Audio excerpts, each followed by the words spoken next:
Hello, everybody, and welcome to the Full Potential Show. I'm James Rick, and this is your number one non-boring source for personal development. Today on the line, we have Ernesto Verdugo. We're going to talk about how to predict the future and how to prepare for it. Ernesto Verdugo is the co-organizer of the Unlimited Power Online and You Learn TwitFace Internet Marketing Social Media Mega Conferences in the Middle East. He is the go-to guy, the number one guy for internet marketing in the Middle East. We're talking about in rich countries like Dubai, and these events have spread to the Middle East and throughout Asia. He's worked with tens of thousands of individuals from over 100 nationalities in more than 45 different countries, sharing his know-how in the fields of peak performance, business development, and internet marketing. And now he can predict the future, which is what he's going to do here today on the Full Potential Show. Ernesto, so nice to have you on the Full Potential Show. Hi there, James. How are you? Great to see you. Now I know you've got this wonderful background behind you. It looks like you're in a closet there, but I know you've got a lot going on right now. You're the host of a TV show called Amazingly Useful Websites, and they're organizing your studio right now, creating a green screen and everything else. So do not be. And that's why you have this mess behind me. Exactly. So we will not be put off by the mess. In fact, my partner can attest that my bedroom looks like that. So we're okay. So let's dive in, Ernesto. Let's talk about how do you predict the future, and then we'll talk about how to prepare for it. Absolutely. Well, I think it's very, very important that actually people know how to predict the future, and it is something that we can always know about. I mean, it is a muscle that it is in our brain, but we know how to use it subconsciously. But I mean, in many cases, we don't really use it all the time. It is a muscle that is called anticipation, and we can always anticipate that. So, for example, if you have never been to Europe and then you suddenly are going to go there to Finland in the middle of February, you possibly have never been there, but you can anticipate that it's going to be cold. If you see, so you know what exactly you're going to be packing. If, let's say that you're going to go out and it's extremely cloudy, you can anticipate that it's going to rain, so very likely you will be bringing an umbrella with you. All right, so the predicting of the future that we're talking about here, we're not talking about going to a crystal ball and predicting. Exactly. We're talking about gathering as much factual information as we can about our environment and anticipating what we need to do to prepare for that environment. Exactly. That is a very, very important distinction. I mean, it's not that I have a crystal ball, but I mean, I can very, very clearly see what's going to happen because of the things that have been happening so far. So, for example, I mean, possibly you have already heard this story about Wayne Gretzky. That I mean, in an interview, they say, "Well, how is it possible, Mr. Gretzky, that if you're not the fastest player in the hockey league, if you're not the strongest player in the hockey league, you're the best player in the hockey league?" And then he said, "Well, the reason why is because I play always towards where the puck is going, and not towards where the puck is." And that for me has been a philosophy of life for a long, long time. And that has made a tremendous difference in my life, because most people are worried about what's happening today. And what I try to do is actually try to put things together. I mean, possibly you remember when you were a kid doing those paintings that were basically connecting the dots. Yes. What happens is that you've got all these dots that didn't do anything, but the moment that you started connecting the dots, you started seeing actually what was the picture of what was basically there on that specific page. And this kind of thinking, Ernesto, is what greatness is really built on in terms of great businesses, great ideas. They move towards the cutting edge and just beyond what's coming. And so this mentality is something that I think everybody can draw from and learn something, and that is moving where things look like they're going instead of reacting to what's happening today. Exactly. And what happens is that there's, unfortunately, we all have a lot of scattered information, and we don't have really guidelines in how to connect the dots. And one of the examples that I normally use when I am actually teaching people how they can actually predict the future, or basically, in other words, anticipate what's going to be happening, is simply in the 1960s during the Cuban Missile Crisis. Everybody was wondering if actually it was true that in Cuba they were Russian missiles, and obviously the CIA and the spies over here in the States we were saying, well, we have to actually find out. And what they started doing is they started on seemingly relating dots until suddenly they were actually finding the Russians. And the way that they did that was as follows. Basically, they started looking at newspapers from all over the island in Cuba, and then they suddenly realized that there was a football team, a soccer team, not a football team, but a soccer team there in Cuba that was always, forever, was always the last team on the league. And then suddenly, I mean, in the past few months, it went from being the very, very bottom team on the league until being the first team on the league. And obviously they say, well, how was this possible? And the reason why that was, it was because, of course, they had Russian players playing there. And that's actually how they figured out that they were Russians already living there in Russia. And of course, the rest is history. But I mean, seemingly unconnected dots are basically what are going to give you the clue to for you to be able to actually anticipate, or in other words, quote unquote, predict the future. I mean,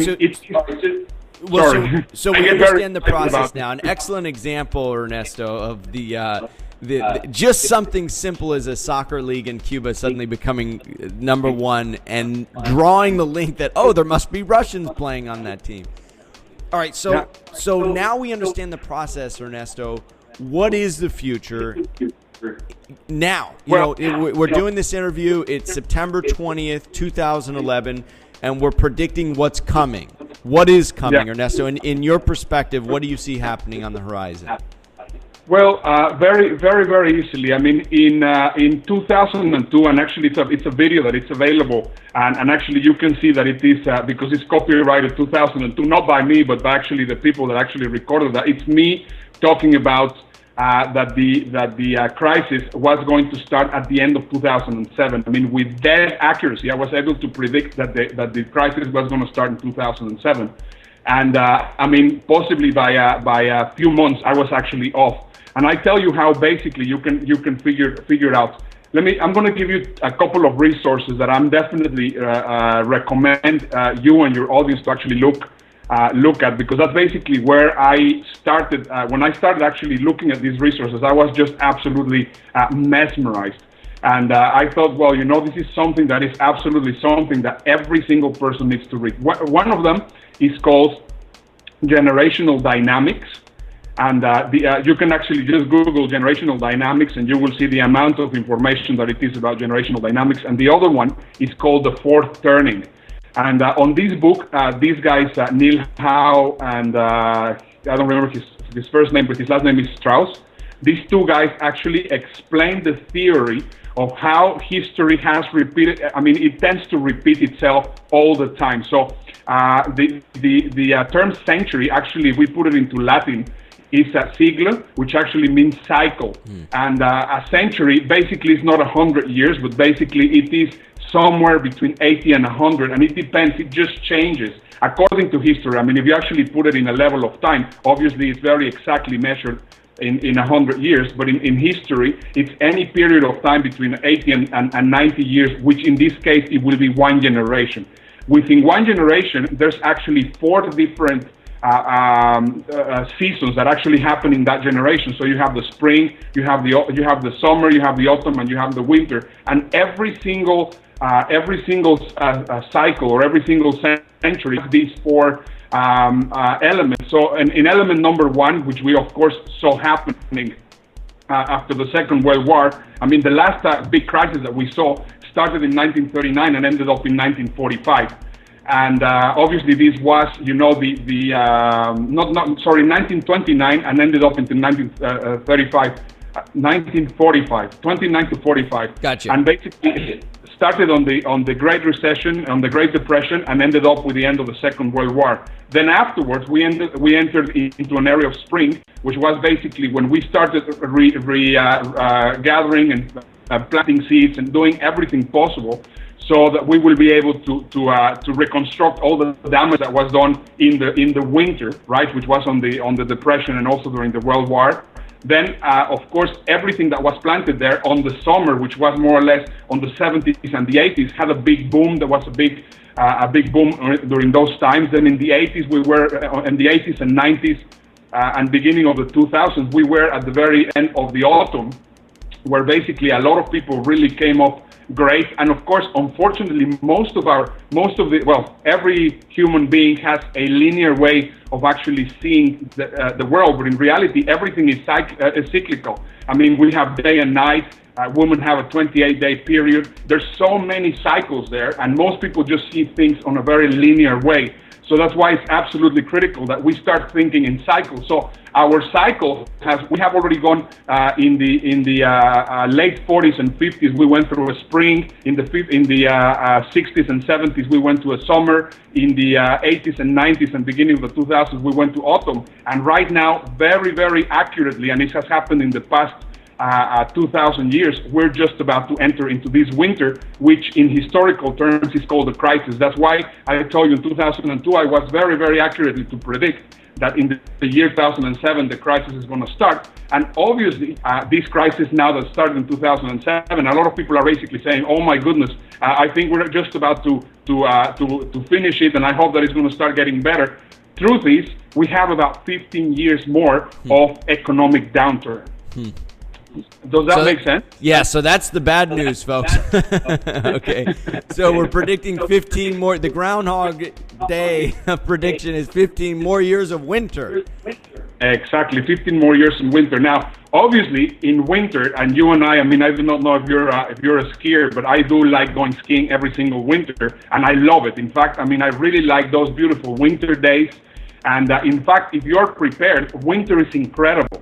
However, if you're not prepared, it's bloody cold and you really, really suffer, right? So, unfortunately, most people don't prepare themselves to winter, and they say, well, I just don't want winter to come. Truth is, you cannot escape it. I mean, winter is going to come whether you like it or not.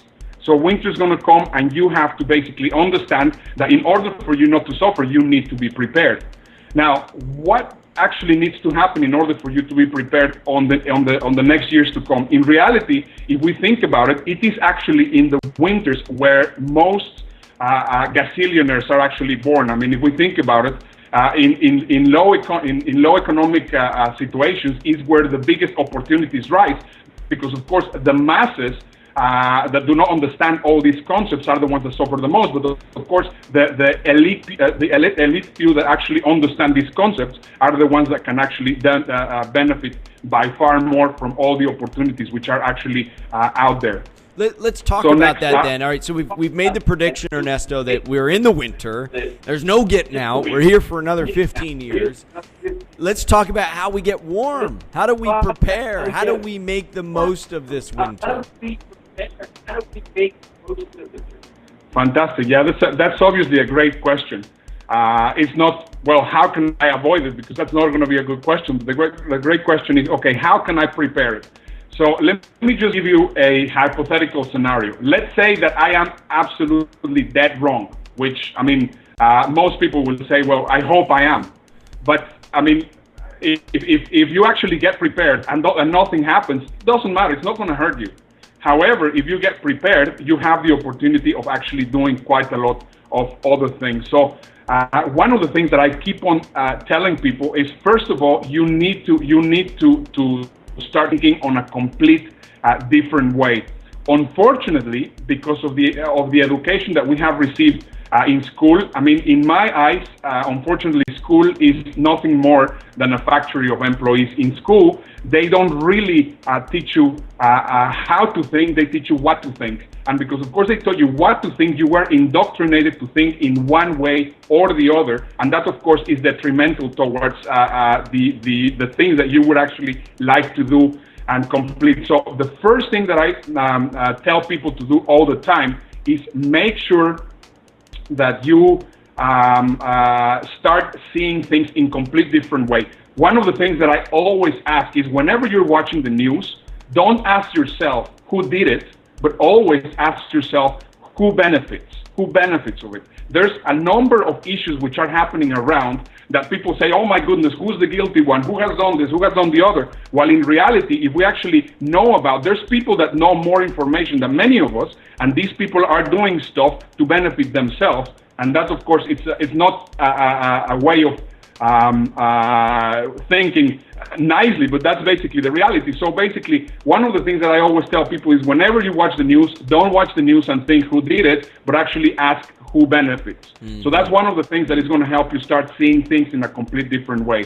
Second, also make sure that you start making the transition from being in the offline world and trying to see how you can actually come and understand and work on the online environment. Because right now, I mean, whenever there's an economic crisis, it's not like somebody come and took away all the money. In reality, that money just moved from one place to the other place. And right now, the money has actually moved a lot more from the offline world into the online world. And right now, the online world is tremendously abundant. So one of the things that I recommend is that you actually become internet literate. What do I mean with becoming internet literate? Well, very simple. Most people are computer literate, but internet illiterate. They, on their internet experience, basically they work within 6.5 to 7 different websites. They use email, they possibly browse some stuff in Google, they possibly do Facebook or Twitter or whatever, they buy tickets online, they go to Amazon. That's it. But in reality, there's a ton of other opportunities that people need to explore. So that's why it's very, very important that at one point or the other, you need to understand that right now, the mass of abundance actually has moved into the internet. Interesting enough, yesterday I was watching the first episode of 2.5 Men, and with the new episode with Ashton Kutcher. And funny enough, he's an internet billionaire. Why did they choose that? I think pretty much we can see that more and more people are actually understanding that the internet has a tremendous wealth potential. I mean, we see the Richard Branson's getting very, very much acquainted with a lot of the big internet marketers.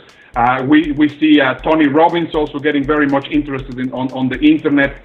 We see, for example, the biggest example is obviously Barack Obama. I mean, if it would not have been because of the internet, the possibilities, I mean, regardless of how you think politically, if it would not have been because of the internet, there's no way in this world that he would have become president. Mm-hmm. So that's why, for example, that's where I actually fit the internet literacy into the whole preparation for the winter kind of thing. Okay, does that make sense? And I understand you have a report for this internet literacy to recommend all these useful and amazing websites. What is the name of that?